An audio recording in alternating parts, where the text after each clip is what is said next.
This is Pastor Rono once again. I want to share from the word of the Lord. And specifically, what I want to share is a topic entitled Tears That Touch God. And I'll be focusing on Psalms chapter 30. And Psalms chapter 30 is a passage that has been written by, is a psalm that has been written by the great psalmist David. And David, other than many things that you can remember him about, is one of the Bible characters that we know him facing a lot of trouble right from the time he conquered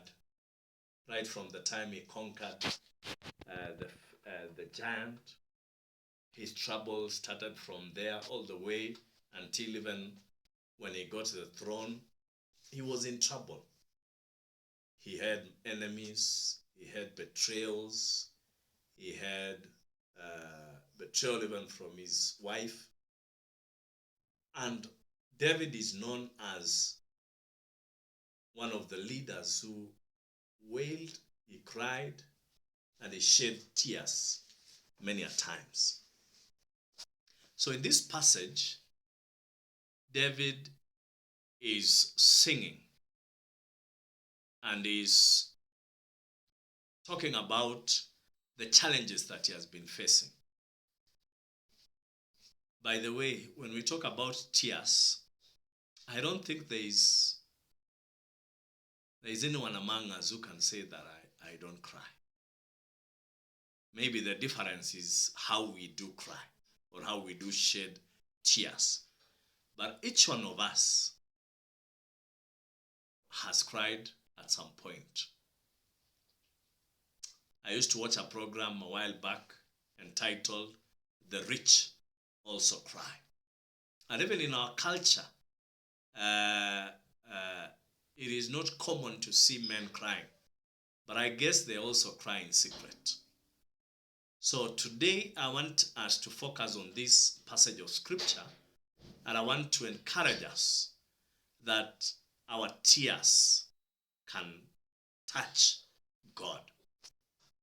And for our tears to touch God, there are three things that I want to highlight from this passage.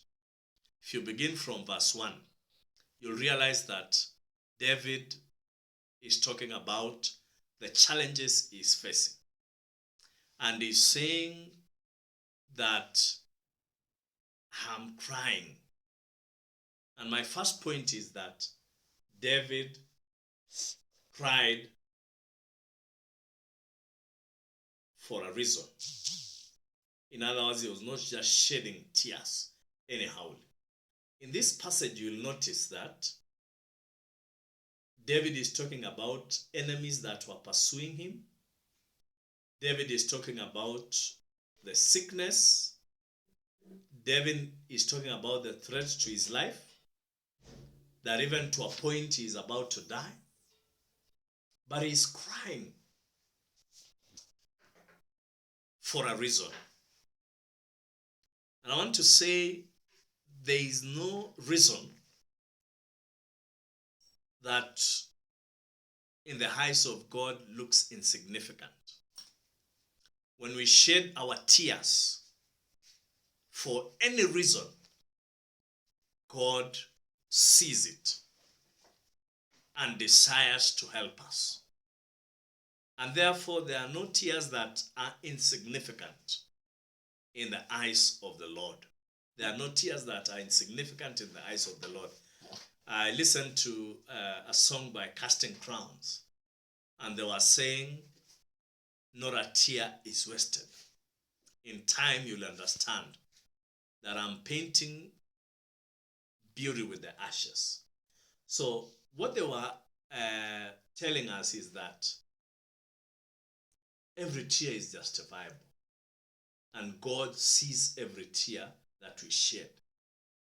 And as I'm speaking today, I know you could be facing a challenge. You could be going through a disease, a sickness. You could be depressed. You could be stressed. You could be crying because of betrayal. You could be shedding tears because of a loss of job, a loss of a loved one. Every reason is significant in the eyes of the Lord. So as you shed those tears for any reason, you need to understand that God sees it. The second thing that I want to share from this passage is that other than David crying for a reason, I think he did something that most of us can emulate. He turned his tears into a petition. So other than it being for a reason, he turned his tears into a petition. Because he says in this passage, "Oh Lord, have mercy on me.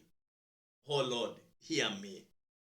He is crying, and in the process he is praying to God, even throughout the time he's crying, the time he's shedding tears.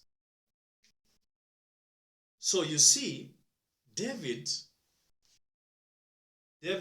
is turning his tears into a petition. And we will do well if we can emulate him. If we turn our tears into a petition, to petition God to have mercy on us.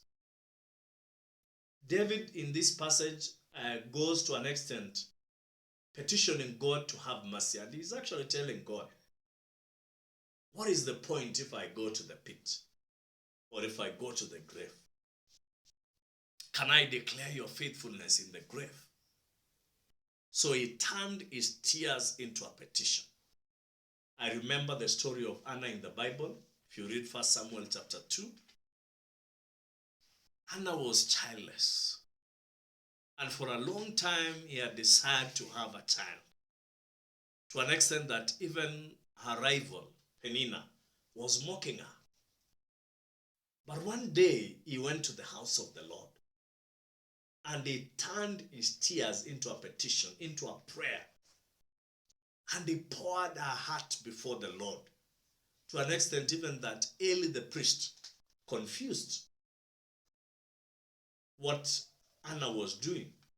And if you read 1 Samuel chapter 1, you'll hear the whole story. But the Lord had Anna. And God was faithful to grant Anna a son, Samuel. So we should learn that it is not enough only to tell people about our heartaches. It is not sufficient to tell people our pain. That even if we share with our confidence, what is very important is tell it to God. I remember the story of this song, I Must Tell Jesus. I must tell Jesus. That song reminds us that it is not enough to cry, to suffer in silence, or even to share our pain with others. What is important is we need to turn our tears into petition. And we petition God to have mercy on us. You could be there in your hospital bed. You could be there distressed in your family. You could be there as a young person going through a lot of turmoil. You could be in a marital conflict, and you are suffering. You are shedding those tears. You could be having a challenge at this particular moment. I want to encourage you that tell Jesus. Turn those tears into a petition. And finally, tears are for a season. If you look at verse 5 in Psalms 30, it tells us that tears may last for a night, but joy comes in the morning. Tears may last for a night, but joy comes in the morning. And as the passage concludes, David says that you have turned my mourning into dancing again. You have lifted my sorrow. I can't stay silent. I must sing, for my joy has come. It tells me one thing, that even as we shed those tears for whatever reason, even as we turn those tears into a petition, we should know that God will come through to us. And the tears could be for a season. When the psalmist is saying that tears may last for a night, your night could have been long, could have taken years, could have taken months, could have taken days. Right? It might have taken even half a century, a decade. But God is hearing. And he has promised one thing, that though we cry throughout the night, joy will come in the morning. When I was reading this passage, I realized that the morning that the Bible is talking about could be twofold. It could mean that God will answer our prayers and lift our sorrow and turn our mourning into dancing here and now. It could be tomorrow. It could be the day after tomorrow. It could be a month down the line. But God has promised that he will answer us. He'll come through to us. But when I was reading also the passage, the Bible, I found a passage of scripture that is very familiar to us. Jesus himself says this in John 16:33, that in this world you'll have trouble, but take heart, I've overcome the world. So it tells me that the morning that the Bible is talking about could be the morning after the resurrection or after the coming of the Lord. Because when you read Revelation 21 verse 4, there is a promise that God will wipe our tears and we will sorrow no more when we get to heaven. So as we long for that morning, for God to take away our sorrow, let us also ask God to give us the grace to persevere through the trials and the challenges and the pain of this world. And that morning, when we get there, God will answer us and will wipe every tear from our eyes. My challenge to us today is this. We'll be facing challenges. We'll be shedding tears. If you are not crying, maybe you are about to cry or you have been crying. But God has promised to hear us and to answer us. So cheer up. Cheer up. May the Lord wipe those tears from your eyes. May the Lord lift that sorrow from you. May the Lord turn that pain into a gain. May the Lord turn your mourning into dancing again. May he lift that sorrow. May joy come in the morning. And may the Lord visit you in a special way to answer. To answer your deepest cry. The Lord bless you so much. This is Pastor Rono. May the Lord bless you. Thank you.